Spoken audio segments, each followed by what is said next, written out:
6031769. It's ChinnyVision.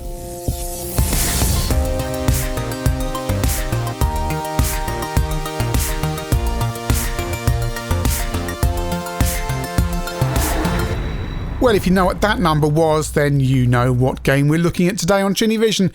It is Manic Miner, the 1983 game from Matthew Smith. Iconic, and I use that term a lot on the channel, but Manic Miner really is iconic. Originally published by Bug Byte and then by Software Projects. Also published by Amsoft, because the way the early Amstrad CPC scene worked. There's loads of ports of the game, but we'll start off with the Spectrum because it's the original. The game was coded in 8 weeks and features this, tune during the title screen. Manic Miner is quite remarkable because it was the first Spectrum game to have music during the gameplay itself, as you can hear here. It's interrupt driven. This was thought impossible, believe it or not.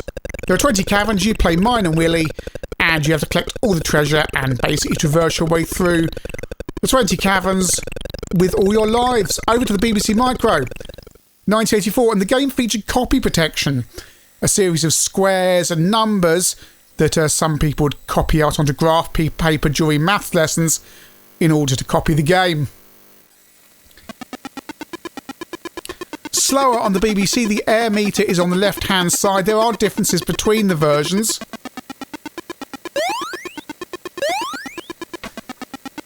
MSX.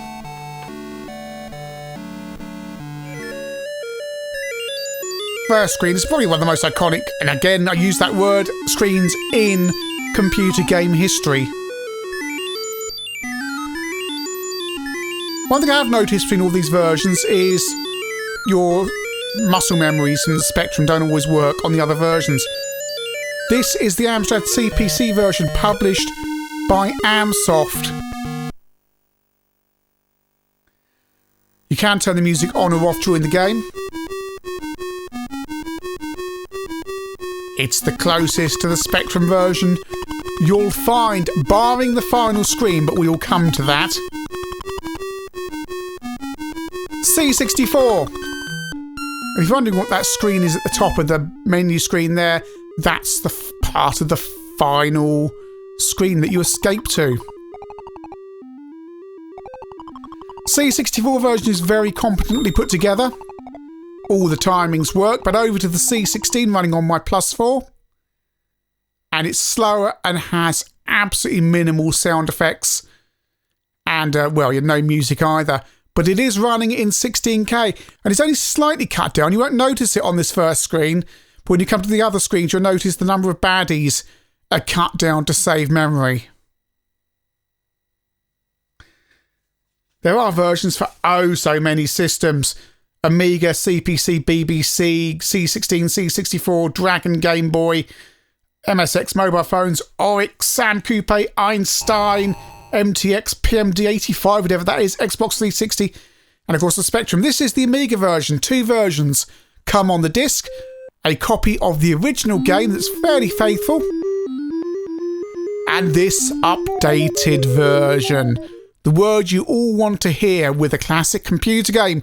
We've updated it, we've improved it, we've zoomed in the view, therefore defeating the point of you looking at a screen and working out how to tackle it, because you can only see a quarter of it at a time.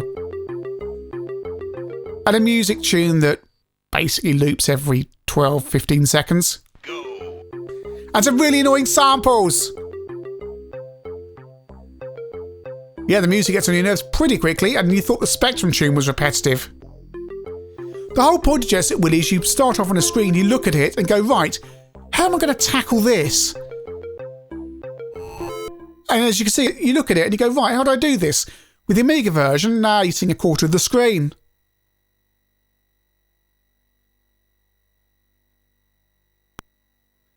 C16 version may appear slower, but you don't really notice it when you're playing it. It's only when it's back to back. Over to the Amstrad version.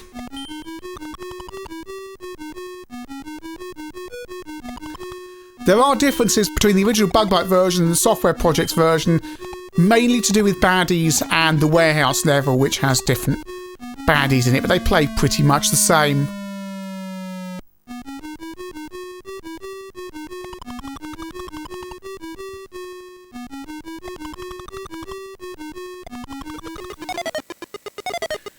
You get an extra life every 10,000 points, and you're going to need those lives.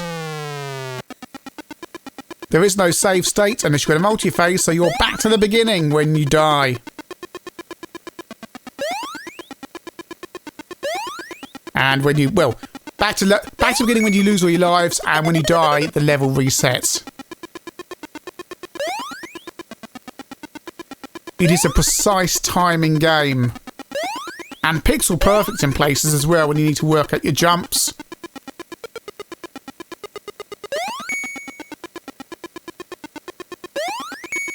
Spectrum version is lovely and colourful.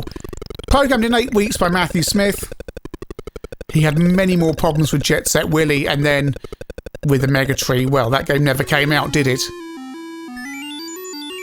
The game is, well, it borrows heavily from Miner 2049er on the Atari 8-bits.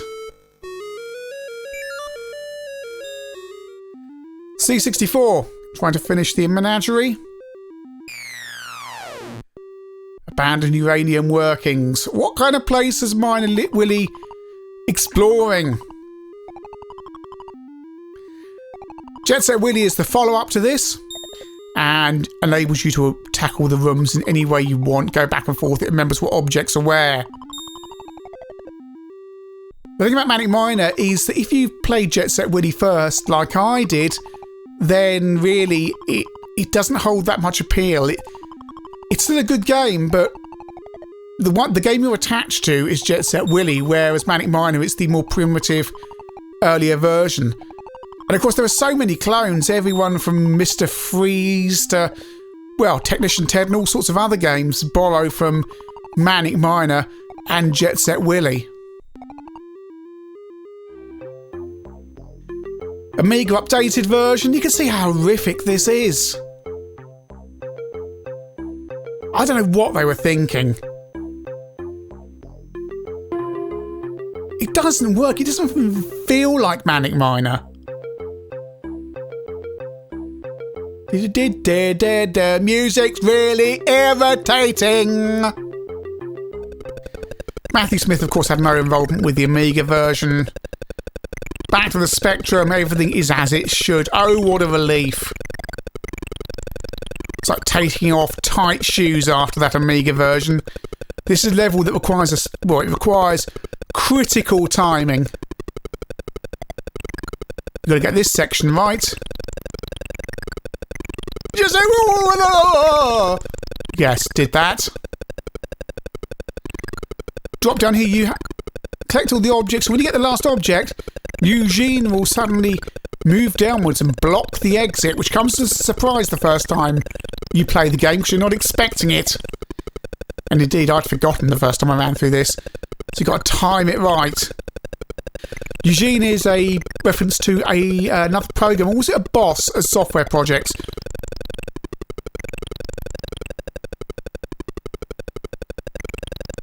Memory. Oh, Eugene's going to get there. Eugene's going to get there. I'm dead. Yeah, you see what happens there. Amstrad version, which is quite garish. Quite why the need for the red background, I don't know. Next level is the VAT, which requires you to navigate your way through this section that sinks down, which is shamelessly ripped off in Caves of Doom by Mastertronic, as I recall. Everything borrows from Manic Miner. Everything. The Amiga version, which, the more I play it, the more it feels like a PD remake, and you'd accept it as that if it was a PD remake, but this cost actual money. Although you do get that original version on the disc, although quite why by this time, what's it, 1989, you want a copy of Manic Miner in your Amiga? I don't know. C64.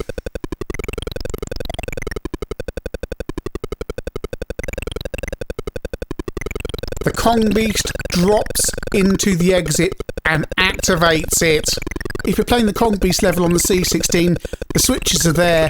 Don't bother. They don't do anything. You can't drop the Kong Beast into the exit. C64. There you go. Wacky amoebations. Only one object to rescue or pick up on this level. This is this is the closest, in some respects, to many of the screens in Jet Set Willy. Just an object that you have to go and get. My least favourite screen, the Skylab landing bay. Skylab was a space station that didn't work out too well and eventually crashed to Earth. And in this level, it's a reference to that happening. Not a screen I like.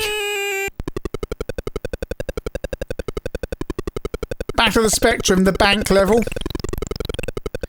We're now about 2/3 of the way through the game. I'm just showing you some of the screens on the BBC version that I couldn't reach. Amstrad version of the warehouse. We know this is the Software Projects version. A, because it's on the Amstrad, and will be, but B, the Software Projects logos going up and down.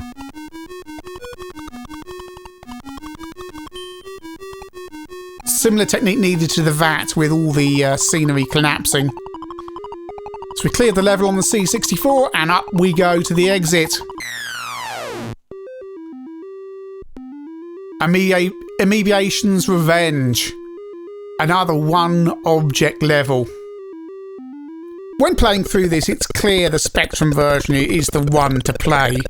If you're going to play any of these versions of the game, the Specky is it. It's the original, it's the most colourful. Willy handles the best. It's just really good. Solar power generator. Now, if you have a BBC Micro, this screen is missing from that version and replaced with another screen. And indeed, on the Amiga version, it's also missing, and you get this screen instead. Which has the same layout by the looks of it, but none of the laser beams or solar beams beaming across the screen. By now you want to smash your Amiga and everything in the room with this music.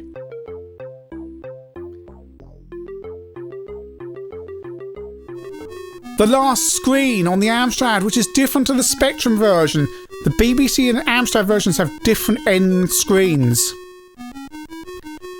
The Amstrad version has we'll see in a minute when we see the Spectrum version, a load of extra bits at the top there where you can usually see the house and car and the sun and stuff, where you have to get 3 more objects, and the last one is a particularly tricky timing puzzle, or timing trap.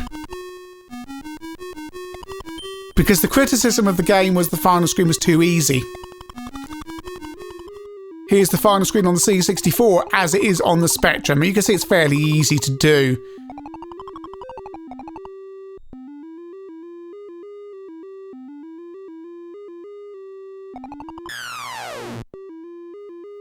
And on the C64 it loops back to the beginning. No congratulations. So let's see the original Spectrum version. The outside, the sun, your car, the house, everything. Just waiting for you. We've now got all the objects. We're going to jump up and escape to victory. Hooray, we completed the game. Congratulations.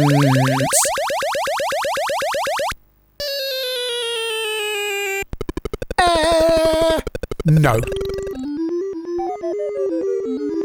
And that Amiga port, well, as the game goes on the original version of the game, problems become apparent because your sprite starts disappearing.